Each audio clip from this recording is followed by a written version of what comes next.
বুকে হাত লাগিয়ে ধরছে, তারপর আমার বুকে হাত দিছে। আমি তখন ভয় পেয়ে তাড়াতাড়ি সিরামেরা তাড়াতাড়ি দৌড় দিছি।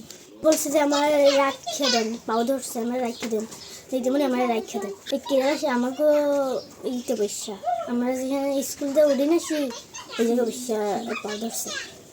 আমাদের ক্লাসের মেয়েদের হাতে মাথা টিপাইছে, পাও টিপাইছে, হাত টিপাইছে, সব কিছুই করে। খালি সবে কালকে তোমার শ্বশুরের নিয়ে আসি, তারপর আমি আমার শ্বশুরের নিয়ে গেছি, যাওয়ার পরে সেই জায়গায় তো আমার আর উল্টো বেলা অপমান করে দিয়েছে। স্যারকে সরান যাবে না, মেয়ে জিটি করাই দিই, মেয়ে আর মেয়ের মালাটায় লাগলে মেয়ে সরাই দিব, তারপর স্যারকে সরান যাবে না। আজকে আমার মেয়ের সাথে করছে, আরেকজনের সাথে, এমনি অনেকগুলো মেয়েদের সাথে বলে করছে, অনেকগুলো। আমার মেয়ের বিচার হয় না, মানে ভালো বিচার হয় আমি চাই এটা।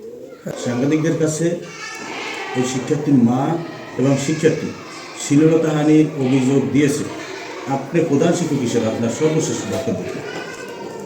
আমি এই ব্যাপারে ওই বাচ্চাটাকেও একা নিয়ে ডেকে জিজ্ঞাসা করছি যে আসলে তুমি আমার কাছে খুলে বলো, তুমি তো আমারই ছাত্র এবং ছোট শিশু থেকে এ পর্যন্ত এখানে ছিল। ওটা শ্লীলতাহানির ঘটনা ঘটছে, প্রমাণিত হয়েছে, এখানে ভুল স্বীকারের ঘটনা ঘটছে। তো আপনার এই ব্যাপারে আপনার কী করণীয় আছে, কী বক্তব্য আপনার? এ ব্যাপারে আমি আমার সহকারী শিক্ষককে বলছি যে আপনি আমার কাছে বলতেছেন যে এ ধরনের ঘটনা ঘটেনি, কিন্তু ঘটছে কি না ঘটছে বাচ্চা সাক্ষী দিচ্ছে আর উপরে আল্লাহ। আমিও তখন ওই মুহূর্তে অফিসে ছিলাম। এখন এই ধরনের ঘটনা যদি ঘটে থাকে আপনি আল্লাহর কাছে মাপ চান এবং এর পরবর্তীতে যেন আপনাকে কখনো শুনি না যে এই ধরনের কোনো ঘটনা ঘটে। আসলে আমরা জানতে পেরেছি যে 38 নং সরকারি প্রাথমিক বিদ্যালয়, যেটি কালমেঘে অবস্থিত, তো ওই বিদ্যালয়ের যে শিক্ষক মাসুম বিল্লাহ কর্তৃক ছাত্রীর শ্লীলতাহানির ঘটনা ঘটেছে, এরকম অভিযোগ আমরা শুনেছি, পেয়েছি। ছাত্রীর সেই শিক্ষার্থী, চতুর্থ শ্রেণীর শিক্ষার্থী, তার কথাও শুনেছি, অভিভাবকের কথাও শুনেছি। আসলে এক কথা বলতে পারি যে আসলে কোনো শিক্ষকের বিরুদ্ধে ছোট্ট একটু ছাত্রী অভিযোগ করার কোনো সুযোগ নেই যদি সত্যতা না থাকে, কারণ তার সাথে কোনো পারিবারিক শত্রুতা নেই, ব্যক্তিগত শত্রুতা নেই, কারণ শিক্ষক এবং ছাত্রী। অতটুকু ছাত্রী একজন শিক্ষকের বিরুদ্ধে বানিয়ে গল্প আকারে কথা বলবে, এটা আসলে সঠিক না। তার মানে আমরা মনে করি যে মাসুম বিল্লাহ সেই শিক্ষার্থীর শ্লীলতাহানির ঘটনা ঘটিয়েছে। তো সেই কারণেই আমি প্রশাসনের সুদৃষ্টি কামনা করছি। আশা করি সুষ্ঠু তদন্তের মাধ্যমে এই মাসুম বিল্লাহকে শাস্তির আওতায় আনা দরকার। শিক্ষা ব্যবস্থাকে আবার কলঙ্কমুক্ত করা দরকার।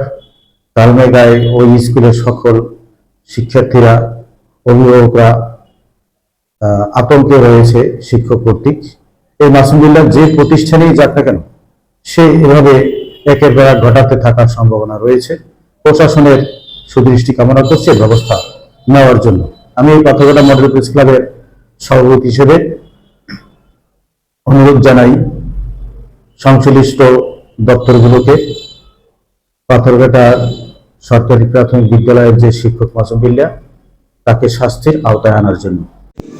যেটুকু বিষয় নিয়ে আপনারা আসছে এখানে, এটা স্থানীয় পর্যায়ে সমাধান হয়েছে, সব কিছু শান্ত হয়েছে। না, এটা ঠিক না, ধামাচাপা দেওয়া এটা ভুল কথা। বিষয়টা হচ্ছে উনি আবেদন করেছেন, বদলির সিজন চলছে এখন, বুঝলেন? বদলি যে নির্ধারিত সেশন, সেই সেশন অনুযায়ী উনি বদলির আবেদন করেছেন, সেইভাবে ওনার বদলি হয়েছে। কোনো উদ্দেশ্যমূলক ভাবে ওনার বদলির বিষয়টা হয়নি। অভিযোগ পাইলে এটা আমরা তদন্ত সাপেক্ষে, তারপর অভিযোগ প্রমাণিত হলে অবশ্যই ব্যবস্থা গ্রহণ করবো।